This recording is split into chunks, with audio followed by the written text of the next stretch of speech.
इमरान खान की आलमी रहनुमाओं से राब्ते हैं और यही बातें हैं जो कि बड़ी बाजी की चीखो पुकार में इजाफे कर रही हैं। अगर आपको पता हो और सब मुंतज़र हैं कि आज शाम 6 बजे इमरान खान अपनी इलेक्शन कैंपेन का आगाज़ कर रहे हैं और वो आगाज़ कैसे करेंगे, क्या वो ख़ुद जल से कर रहे हैं या वो जा रहे हैं जगह जगह डोर टू डोर या कुछ इस तरह? नहीं, वो ऐसा कुछ भी नहीं कर रहे। वो सिर्फ़ एक वीडियो लिंक से ख़िताब करेंगे और लोग ढेरों ढेर लोग कहाँ कहाँ से आ जाते हैं समझ नहीं आता और एक बहुत बड़ा इज्तिमा हो जाता है। यहाँ पे मरियम बीबी खुद जा रही हैं, एक एक जगह चल कर जा रही हैं, वर्कर्स कन्वेंशन जा रही हैं। तो जब उनकी वीडियोस आती हैं तो पता चलता है कि ग्राउंड तो खैर छोड़ो, जो जहाँ पे सियासी रहनुमाओं ने स्टेज में बैठना होता है वो सीटें तक खाली होती हैं। अब आज जो है कल इमरान खान साहब की सहाफ़ियों से भी मुलाकातें हुई हैं और उन्होंने बताया है कि जी मेरी तो मोहम्मद बिन सलमान से भी राब्ते हैं, इसी तरह दूसरे रहनुमाओं से भी राब्ते हैं। तो ये सारी बातें सुन सुन कर मरियम बीबी की आहो बका में इजाफा होता ही जा रहा है।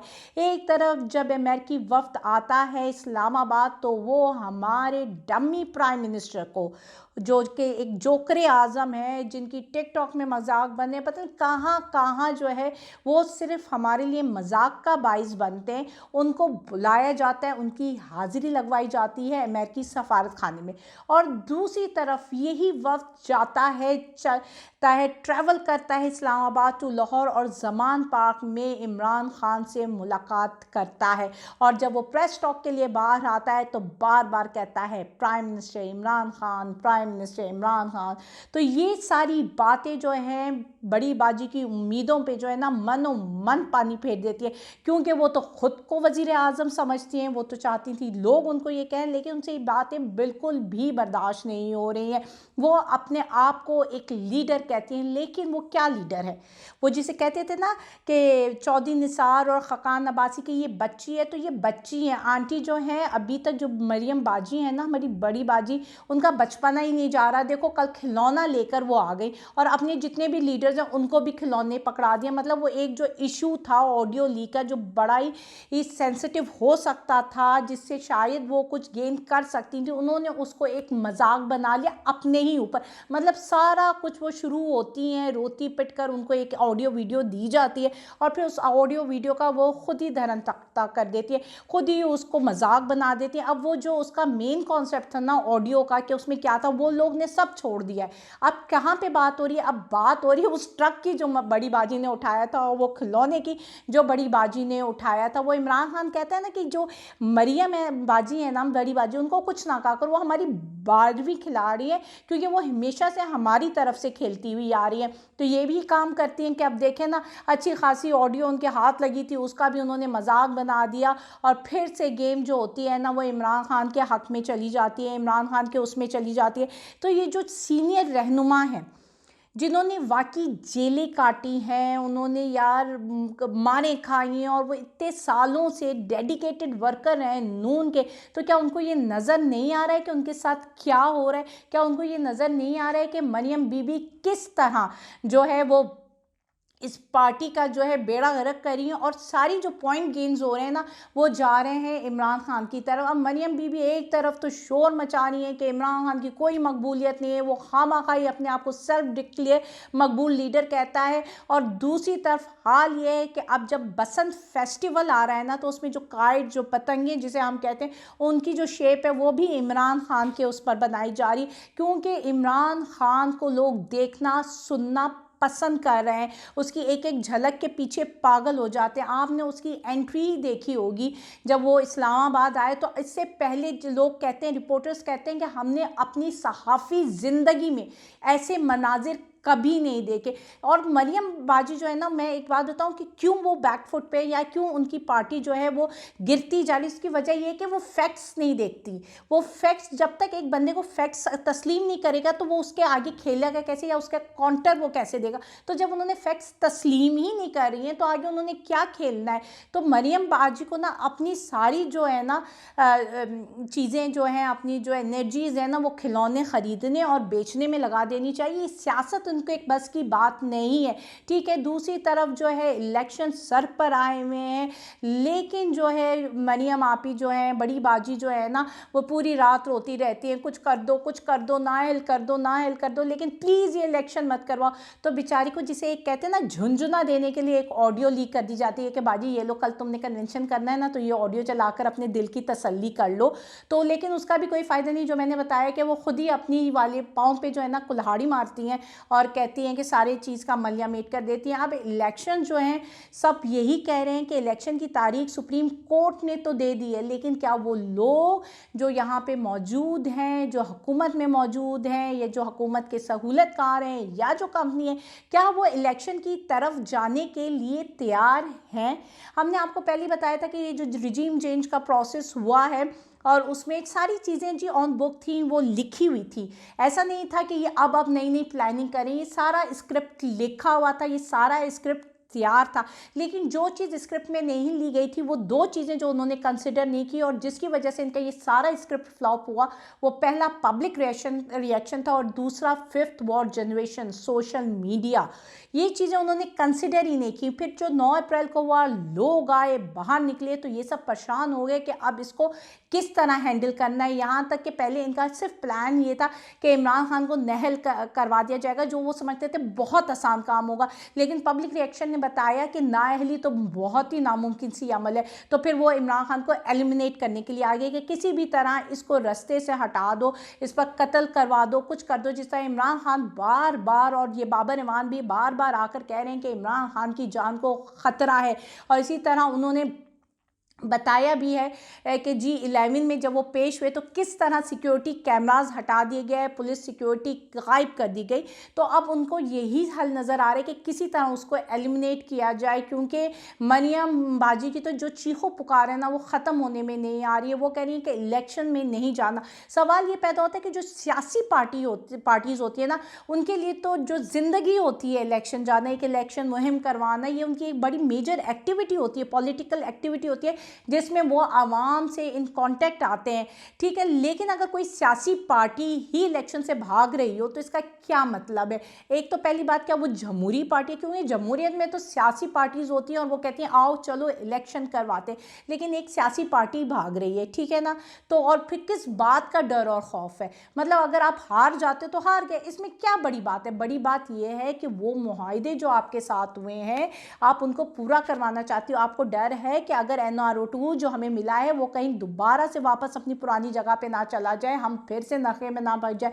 वो जो चीख चीख कर कह रही है ना और पोल खोल रही है सबका कि जी हमारी डील हुई थी, हमारी डील को पूरा करो, जो जो चीज़ें उसमें लिखी गई हैं वो पूरा करो, कुछ भी हो जाए इलेक्शन में नहीं जाना।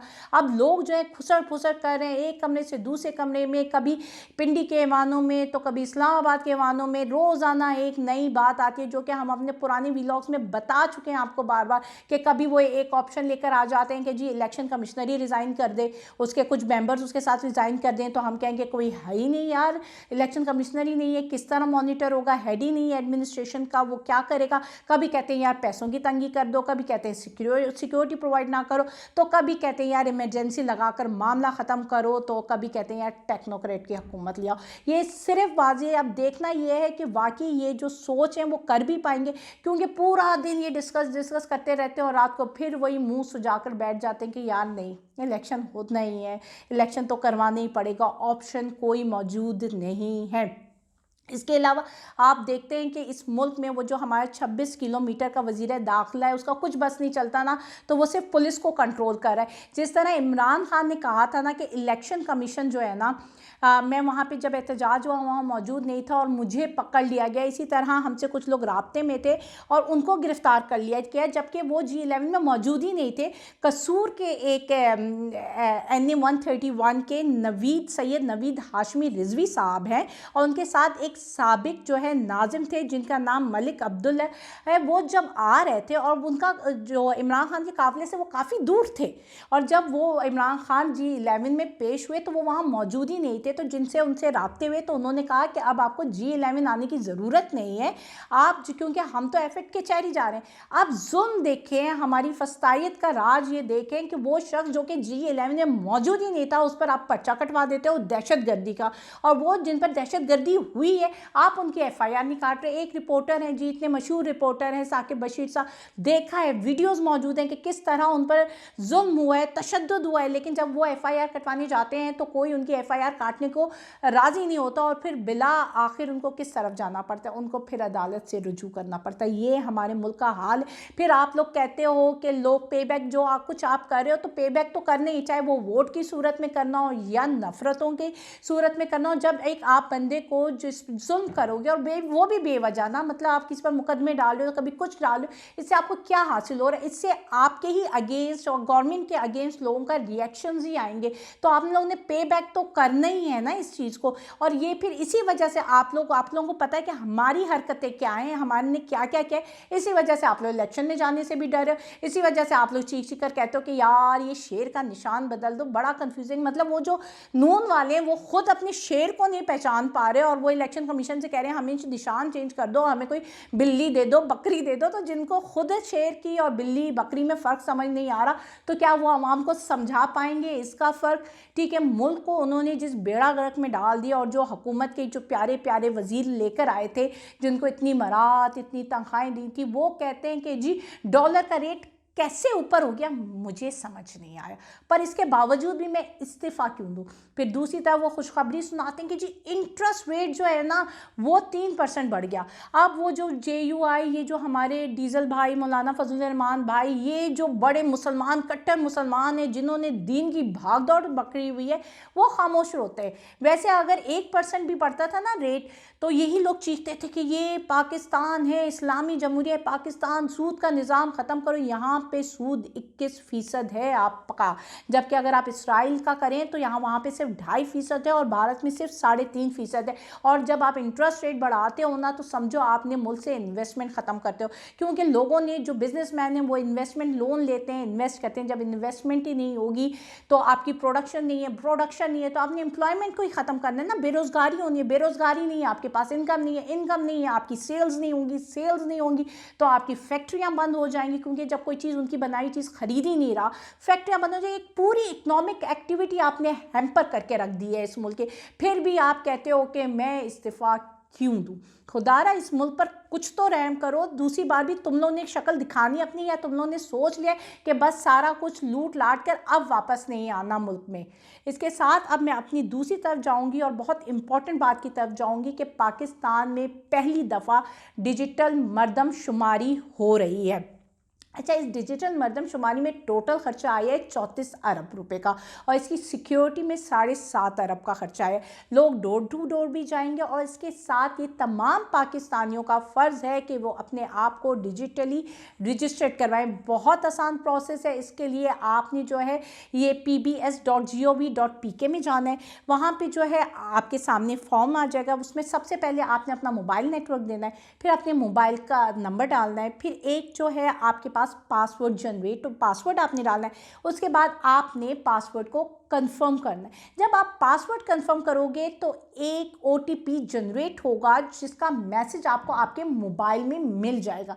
आपने वो OTP डालना है और आपका पूरा फॉर्म सामने आ जाएगा, जिसमें आपका बड़ा इजी सा फॉर्म होगा जिसमें आपने सरबरा का नाम डालना है और अपनी पूरी फैमिली की डिटेल डालनी है। ये मैं इसलिए बता रही हूँ कि ये तमाम पाकिस्तानियों का हक और फ़र्ज़ है कि वो अपने आप को रजिस्टर करवाएं, क्योंकि आप इसकी बेसिस में ही, सिर्फ ये नहीं कि आपकी वोट का अंदाज होता है या हमें पता चलता है कि कितने वोटर्स हैं हमारे, इसके साथ हमारी जो इकोनॉमिक पॉलिसीज़ बनती है, हमारी एलोकेशन ऑफ रिसोर्सेज होती हैं, वो भी इसी पर डिपेंड करती हैं, क्योंकि हमें अंदाज़ा होता है कि अभी हमारी आबादी इतनी है, अगले चंद सालों में हमारी आबादी कितनी होगी। तो जितनी इकोनॉमिक प्लानिंग होती है उसके लिए भी ये बहुत इंपॉर्टेंट है। तो अपना फ़र्ज़ अदा कीजिए और अपने आप को मरदमशुमारी में ज़रूर रजिस्टर करवाइए। शुक्रिया। अल्लाह हाफ़िज़।